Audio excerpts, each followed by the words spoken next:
വീട് ആഗ്രഹിക്കാൻ തുടങ്ങിയിട്ട് ഏറെക്കാലമായി. അതുകൊണ്ടൊന്നും തളരില്ലെന്ന് പിണറായി വിജയൻ.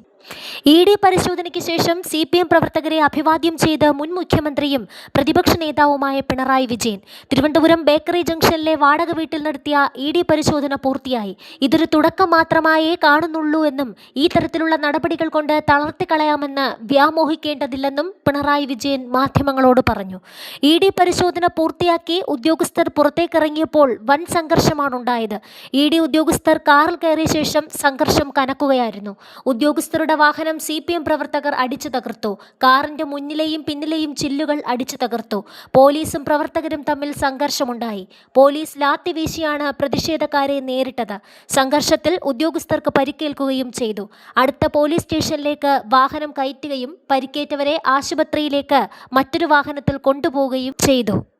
തന്റെ വീട്ടിൽ കയറി ഇത്തരമൊരു പരിശോധന നടത്താൻ കേന്ദ്ര ഏജൻസി ആഗ്രഹിക്കാൻ തുടങ്ങിയിട്ട് വളരെ കാലമായെന്നും ഇത് പെട്ടെന്നുണ്ടായ ഒന്നല്ലെന്നും കരുതിക്കൂട്ടിയുള്ളതാണെന്നും പ്രതിപക്ഷ നേതാവ് പിണറായി വിജയൻ.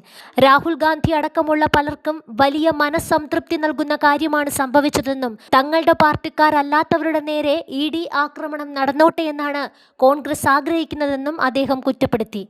എന്തുകൊണ്ട് പിണറായി വിജയന്റെ വീട് റെയ്ഡ് ചെയ്യുന്നില്ല, എന്തുകൊണ്ട് അദ്ദേഹത്തെ അറസ്റ്റ് ചെയ്യുന്നില്ല എന്ന് മുമ്പ് പരസ്യമായി ചോദിച്ച രാഹുൽ ഗാന്ധിയെ പോലുള്ളവർക്ക് ഇത് സന്തോഷം നൽകുമെന്നും അദ്ദേഹം കുറ്റപ്പെടുത്തി. രാജ്യത്തെ പ്രതിപക്ഷ നേതാക്കൾക്കും പ്രവർത്തകർക്കുമെതിരെ BJP ഗവൺമെന്റ് കരുതിക്കൂട്ടിയുള്ള ആക്രമണ നടപടികളാണ് നടത്തിക്കൊണ്ടിരിക്കുന്നതെന്നും അദ്ദേഹം വിമർശിച്ചു. സംഘപരിവാറിനെതിരെ ശക്തമായ നിലപാട് സ്വീകരിക്കുന്നവരെ ദേശീയ അന്വേഷണ ഏജൻസികളെ വച്ച് വേട്ടയാടാനാണ് നരേന്ദ്രമോദി സർക്കാർ ശ്രമിക്കുന്നതെന്ന് മുൻ മന്ത്രി മുഹമ്മദ് റിയാസ് വിമർശിച്ചു.